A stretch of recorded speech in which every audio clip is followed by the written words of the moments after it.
These 5 and the relevance towards spirituality now.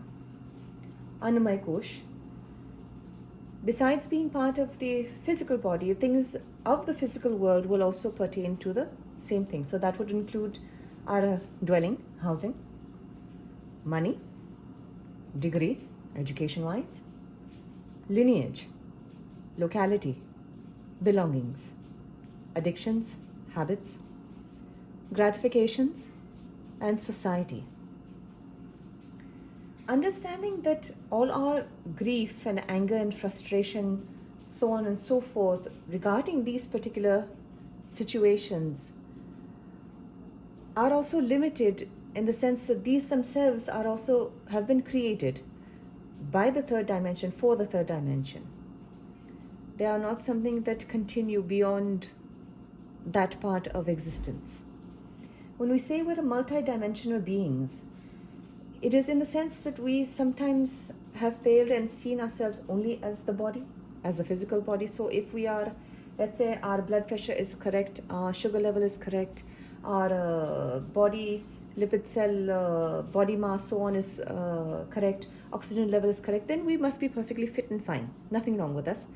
It's a whole other story that internally, as far as mentally, emotionally, or spiritually, we may not be. So seeing ourselves beyond what we play out on the third dimension is part of the spiritual journey. Cleaning up this part, all our attachments, all our thoughts, all our emotions about these things. For example, if we are obsessed over a house, we must have our own house, okay? Because I need a place to call my home, okay?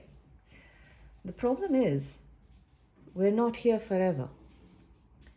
We're here for a certain amount of time. Now, whether we live in a purchased house or a rented house or a borrowed house or a shared house, whatever the dwelling, whatever the type, whether it is large, small, whatever it is not permanent. A large palace can be conjured, which can turn into a hut, which can again turn back into a palace, which can turn into a flat, which can turn into a bungalow, which can turn into a hut again, it can turn into a tent, it can turn into a tree, it can turn again into a palace, it can turn into anything. But it's not permanent. Now, when we obsess, this is my ancestral home, or this is a home built with my blood and sweat and hard-earned money, or I gave my entire life towards this home, and we put so much weight and so much emotion and so much thought behind it, one becomes an attachment. 2, it becomes something that holds us back. It becomes a bondage. Same thing for money, same thing for our education, same thing for our lineage, same thing for our locality, belongings, and everything else. When we put too much emphasis, when we put too much heart and soul, when we put too much of ourselves and find ourselves within those categories, the problem thus begins. So part of the spiritual journey is freeing ourselves of our attachments towards these things. These things by themselves are not bad, minus the addiction part. This is no. This is when things have gone wrong. Habits and addictions, no. Gratifications also, no. The rest of society, having belongings, locality, lineage, money, house, degree, fine, no problem. It's our thoughts about them that change everything. Might add power to that as well. When the attachment is too high, the abuse factor also goes up. Panchkosh now. Organ function, bodily function, life function as well. How much vitality and energy do we have as far as putting it into our efforts and putting into our virtues, or putting into our priorities, putting into our principles, or putting into our whatever it is we are striving for, to being the better human being or building the better mousetrap, it does not matter. But how much enthusiasm or how much, again, vitality do we have for that? Taking care of others, putting in the effort to maintain the family, the relationship, the whatever it is. If we are very content in just, okay, we have married now, or it's all done, we don't have to worry for the next 50 years, or we got the cat, now we have the pet at home, now I don't have to take care of it. All of that is when prana has gone deranged also. The intent and the vitality and the energy towards that particular thing is gone haywire. So cleaning up that part as well, doing the dishes happily, not cribbingly. As it has also been said, when we rush through things to get to the other, we want to finish up work so we can get home. We want to finish up this year so we can go on vacation. That again, we are one, pushing the river. Two, we are creating adverse energy in the process. And three, then we are searching for something not in the here and now. So again, the prana and the flow of it, thought is also prana, attention is also prana. So the same thing, again, that also gets deranged. So part of that is also keeping in the here, keeping in the now. Not going in the future, not going in the past. In the here and now, past and future also reside, but not in the segregated form, in the unified form. Ability to sense through the senses also, clearly. When we have certain attachments towards things, attachments have a tendency of polluting what it is we see, what it is we hear, what it is we smell, taste, feel, and so forth. Clearing out the prana so that we don't have those opinions interjected all the time. We don't have that mind interjected all the time. We don't have those filters interjected all the time. That it is clean, that it is clear. When that clearing also happens, we find that what we notice, what we're able to sense, also happens to be of a clear, clean nature. We're able to sense divinity. We're able to sense purity. We're able to sense love, care, pure, like light, everything. So part of that, again, when we work energetically, spiritually speaking, again, the pranamaya kosh, again, cleaning also is part of it. Manomaya kosh now. From here now we work on going from mind chatter to silence, from attachments to detachments, from egoistic desires, my big house, my wonderful car, my beautiful wife, my successful career, my whatever it is. These go to contentment. I've been given much more than needed also. God has been kind. So from this also comes, the contentment also comes gratitude also. From our opinions, it gets shifted to observation. Judgment gets shifted to understanding.